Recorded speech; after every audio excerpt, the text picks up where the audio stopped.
Welcome to my channel. اس lecture میں ہم دی انویٹیشن ناول کو ڈسکس کریں گے۔ اس ناول کو لکھا ہے شہریار فضلی نے۔ تو سب سے پہلے ہم آتھر کے بارے میں تھوڑا سا ڈسکس کر لیتے ہیں۔ شہریار فضلی جو ہے وہ ایک آتھر، پولیٹیکل اینالسٹ اور ایسیسٹ ہیں۔ انہوں نے اپنا بچپن پاکستان، پیرس اور موریٹیس میں گزارا ہے۔ تو پیرس میں وقت گزارنے سے رائٹر کو فرینچ لینگویج بھی آتی ہے، اور اس ناول میں کسی جگہوں پہ رائٹر نے فرینچ لینگویج کا استعمال بھی کیا ہے۔ شہریار فضلی نے میگل یونیورسٹی سے فلسفی اور پولیٹیکل سائنس میں گریجویشن کی ڈگری حاصل کی ہے۔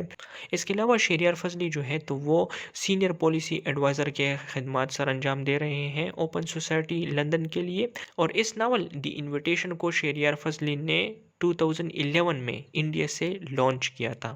تو سٹوری سٹارٹ کرنے سے پہلے اس ناول کے کیریکٹرز کے بارے میں تھوڑا سا ڈسکس کر لیتے ہیں۔ تو اس ناول کا جو پروٹاگونسٹ ہے وہ ہے شہباز۔ اب شہباز جو ہوتا ہے تو یہ فرانس سے آتا ہے پاکستان میں۔ اب شہباز جو ہوتا ہے وہ پاکستان اس لیے آتا ہے کیونکہ پاکستان میں اس کے والد کی کچھ پراپرٹی ہوتی ہے، اور اس کی آنٹ جو ہوتی ہے مونا پھپھی، وہ اس پراپرٹی پہ قبضہ کرنا چاہتی ہے۔ شہباز کے والد کا نیم ہوتا ہے غضفر، اور اس کی آنٹ کا نیم ہے مونا پھپھی۔ اس کے علاوہ ایک اور کیریکٹر ہے غلام حسین۔ اب یہ کیریکٹر اس لیے امپورٹنٹ ہے کہ یہ ایک بنگالی کیریکٹر ہے، اور اس ناول میں ہمیں 1971 کے ایونٹ سے ریلیٹڈ بھی ہمیں بتایا گیا ہے۔ اس کے علاوہ ایک اور کیریکٹر ہے بریگیڈیئر عالمگیر، جو کہ ایک ایکس آرمی آفیسر ہوتا ہے۔ اس کے علاوہ ایس ایچ او رحیم جو ہوتا ہے تو یہ پولیس میں ایس ایچ او ہوتا ہے۔ حماد صاحب جو ہوتا ہے یہ بھی ایک بنگالی کیریکٹر ہوتا ہے، جو کہ اگین 1971 کے ایونٹس کو ریفلیکٹ کرتا ہے۔ اس کے ساتھ ساتھ ایک اور کیریکٹر ہے ملائکہ۔ ملائکہ جو ہوتی ہے تو یہ ایک ڈانسر ہوتی ہے، اور شہباز کو یہ بہت پسند ہوتی ہے۔ تو یہ تھے اس ناول کے کچھ میجر کیریکٹرز۔ اب اس ناول کی سٹوری کو ڈسکس کرتے ہیں۔ اب اس ناول کی سب سے اہم بات یہ ہے کہ یہ پاکستان کے پولیٹیکل ایشوز پہ رہنمائی۔ اب اس ناول کی سب سے اہم بات یہ ہے کہ یہ پاکستان کے پولیٹیکل ایشوز جو 1970 کے ایرا میں تھے اس پہ ایک اہم نظر ڈالتا ہے۔ اس کے علاوہ یہ ناول پاکستانی ملٹری کے رول کو بھی ایکسپلین کرتا ہے کہ وہ کس طرح پولیٹکس میں اپنا رول ادا کرتی ہیں۔ اس ناول کا پلاٹ جو ہوتا ہے وہ کافی سمپل ہے۔ سٹوری فرسٹ پرسن نریشن میں لکھی گئی ہے۔ جو نیریٹر ہوتا ہے شہباز، تو وہ تقریباً 19 سال بعد پاکستان آتا ہے پیرس سے۔ تو سٹوری کا جو نیریٹر ہوتا ہے شہباز، وہ تقریباً 19 سال بعد پیرس سے پاکستان آتا ہے، اور اس کے آنے کا مقصد ایک فیملی ڈسپیوٹ کا خاتمہ ہوتا ہے۔ یعنی ان لوگوں کی کچھ پراپرٹی ہوتی ہیں جو حکومت نے ان کو دی ہوتی ہے، لیکن بعد میں وہ پراپرٹی حکومت نے واپس چھین لی ہوتی ہے۔ تو مونا پھپھی یعنی اس کی جو آنٹ ہوتی ہے وہ حکومت کے ساتھ مختلف کیسز لڑتی ہیں، اور وہ پراپرٹی واپس حاصل کر لیتی ہیں۔ لیکن اب ان کا ایک فیملی باغ ہوتا ہے جو کہ مونا پھپھی بیچنا چاہتی ہے، لیکن شہباز کا جو فادر ہوتا ہے وہ اس فیصلے کے اگینسٹ ہوتا ہے۔ وہ اپنے بیٹے کو یہ ہدایت دیتا ہے کہ کسی بھی طریقے سے مونا پھپھی کو یہ باغ بیچنے سے ڈسکریج کرو، لیکن اینڈ میں مونا پھپھی وہ اورچرڈ بیچنے میں کامیاب ہو جاتی ہے۔ اس کے علاوہ اس ناول کا جو ایرا ہے یعنی 1970، تو اس ٹائم پاکستان میں الیکشن بھی ہونے والے تھے، ایوب خان کا ایرا بھی تھا۔ اس کے علاوہ ایسٹ پاکستان اور ویسٹ پاکستان کے درمیان ایک کانفلکٹ تھا، تو ہمیں اس ناول میں وہ کانفلکٹ بھی دکھائی دیتا ہے۔ تو جب ناول سٹارٹ ہوتا ہے تو ناول کا جو نیریٹر ہوتا ہے شہباز، وہ مونا پھپھی کے ساتھ بیچ پہ موجود ہوتا ہے، اور اس کے ذہن میں جو اورچرڈ ہوتا ہے اس کے متعلق خیالات چل رہے ہوتے ہیں۔ وہ مونا پھپھی کے ساتھ ڈسکشن کرتا ہے کہ ہم کس طرح اس باغ کو واپس حاصل کریں گے۔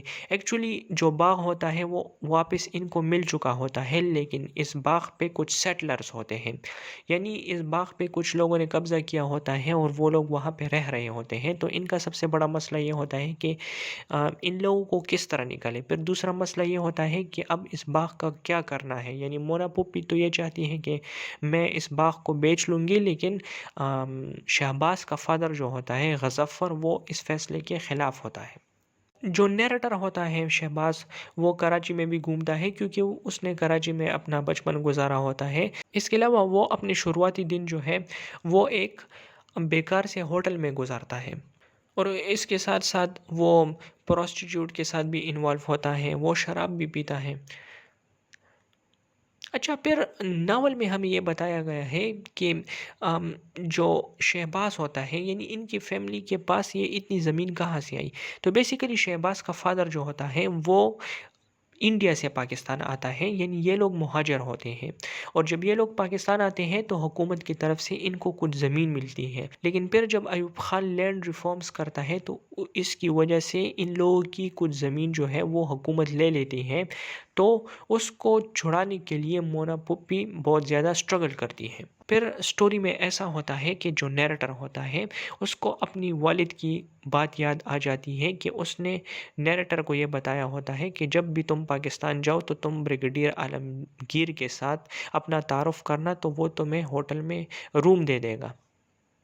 نیریٹر جس بیکار ہوٹل میں رہتا ہے تو وہ اس سے بہت تنگ آ چکا ہوتا ہے، تو اسے اپنی والد کی ایڈوائس یاد آ جاتی ہے کہ اس نے نیریٹر کو بتایا ہوتا ہے کہ جب بھی تم پاکستان جاؤ تو تم بریگیڈیئر عالمگیر کے ساتھ اپنا تعارف کروانا، تو اس لیے وہ بریگیڈیئر عالمگیر سے ملنے کے لیے اس کے ہوٹل آگرہ چلا جاتا ہے۔ اب وہاں پر پہنچ کر شہباز دیکھتا ہے کہ وہاں پہ شراب بھی مل رہی ہوتی ہے اور وہاں پہ ڈانس بھی ہو رہا ہوتا ہے، تو وہ بریگیڈیئر عالمگیر کا ویٹ کرتا ہے لیکن وہ اس کو نہیں ملتا، لیکن جب وہ دوبارہ جاتا ہے تو اس کی ملاقات بریگیڈیئر عالمگیر کے ساتھ ہو جاتی ہے۔ جب اس کی ملاقات بریگیڈیئر عالمگیر کے ساتھ ہو جاتی ہے تو بریگیڈیئر عالمگیر شہباز کو اپنے گھر انوائٹ کرتا ہے اور اسے کہتا ہے کہ جب تک تم پاکستان میں ہو تو تم میرے گھر میں مہمان بن کر رہو، اور شہباز جو ہے وہ اس کی آفر کو ایکسیپٹ کر لیتا ہے کیونکہ وہ اپنے ہوٹل میں بہت زیادہ تنگ ہوا ہوتا ہے۔ اس کے علاوہ شہباز چونکہ فرانس سے آیا ہوتا ہے تو اس کو یہ لگتا ہے کہ پاکستان میں ہر چیز قانون کے مطابق ہو جائے گی، لیکن وہ غلط ہوتا ہے، اور بریگیڈیئر عالمگیر اسے مشورہ دیتا ہے کہ اگر تم اس طرح قانونی طریقے سے اپنے باغ کو حاصل کرنے کی کوشش کرو گے تو تم کبھی بھی کامیاب نہیں ہوں گے، تو اس لیے بریگیڈیئر عالمگیر اسے انسپکٹر رحیم کا پتہ دیتا ہے۔ تو اس لیے بریگیڈیئر عالمگیر جو ہوتا ہے وہ شہباز کو ایس ایچ او رحیم کا پتہ دیتا ہے اور شہباز اس سے ملنے کے لیے چلا جاتا ہے۔ اب ایس ایچ او رحیم جو ہوتا ہے تو وہ شہباز کو کہتا ہے کہ میں تمہارا کام کر دوں گا، لیکن بعد میں وہ پیسوں کی ڈیمانڈ کرتا ہے۔ تو اس طرح رائٹر نے ہمیں پاکستانی سوسائٹی میں جو انہیرنٹ کرپشن ہے اس کے بارے میں بتایا ہے کہ پاکستان میں ہر ایک کام جو ہے وہ کرپشن اور زور کے بغیر نہیں ہوتا۔ پھر سٹوری میں ہمیں نیریٹر کے کچھ فلیش بیک دکھائی دیتے ہیں کہ کس طرح نیریٹر نے فرانس میں اپنی زندگی گزاری، کس طرح وہ الکوہل یا ڈرگ کنزمپشن میں مبتلا تھا۔ غلام حسین کے کیریکٹر کا ذکر میں اس سے پہلے کر چکا ہوں کہ یہ ایک بنگالی کیریکٹر ہوتا ہے اور یہ مغربی پاکستان کے شہر کراچی میں موجود ہوتا ہے۔ اس کے علاوہ ایک اور بنگالی کیریکٹر بھی ہے جو کہ ہے حماد صاحب۔ تو حماد صاحب جو ہوتا ہے یہ ڈھاکہ یونیورسٹی میں پروفیسر ہوتا ہے۔ اس کے علاوہ یہ پولیٹیکل ایشوز پہ آرٹیکل بھی لکھتا ہے۔ اب غلام حسین جو ہوتا ہے یہ شہباز کا ڈرائیور ہوتا ہے، یعنی شہباز جہاں بھی جاتا ہے وہ غلام حسین کی مدد لیتا ہے، تو راستے میں غلام حسین اسے مختلف سٹوریز بھی سناتا ہے اور وہ شہباز کو بتاتا ہے کہ کس طرح بنگلہ دیش یعنی ایسٹ پاکستان میں حالات خراب ہیں، اور وہ اسے بتاتا ہے کہ کس طرح اس نے بھی رائٹس میں حصہ لیا تھا اور اردو سپیکرز کو ان لوگوں نے ٹارچر کیا تھا، یعنی وہ کہتا ہے وی سیٹ فائر ٹو حرامی اردو سپیکرز کار۔ تو اس طرح اس ناول میں شہریار فضلی نے سکے کے دونوں رخ کو پیش کیا ہے۔ شہریار فضلی ہمیں یہ بتانا چاہتے ہیں کہ 1971 میں ایسٹ پاکستان اور ویسٹ پاکستان دونوں میں حالات خراب تھے اور دونوں میں پروٹیسٹ اور ریڈز جو تھے وہ جاری تھے۔ اس کے علاوہ جیسے کہ میں نے آپ کو بتایا کہ جو نیریٹر ہوتا ہے شہباز، وہ بریگیڈیئر عالمگیر کے گھر میں رہتا ہے، اور بریگیڈیئر عالمگیر جو ہوتا ہے تو وہ ایک انفلوئنشل بندہ ہوتا ہے۔ اس کے گھر میں different political workers, different political parties کے لیڈرز آتے ہیں، تو اس طرح ان کے گھر میں ایک ڈسکشن ہوتی ہے، اور اس ڈسکشن میں ایک بندہ کہتا ہے کہ جب الیکشن ہو گئے تو الیکشن کے بعد مجیب الرحمان کی پارٹی جیت گئی، لیکن بھٹو جو تھا وہ اسمبلی میں بیٹھنے کے لیے ریلیکٹنٹ تھا۔ تو وہ بندہ کہتا ہے کہ بھٹو نے اپنے سینیٹر کو کہا کہ اگر تم وہاں گئے تو میں تم لوگوں کی ٹانگیں توڑ دوں گا۔ Senator Sahab says that Bhutto Sahab has told him that he will break their legs if they attend National Assembly session.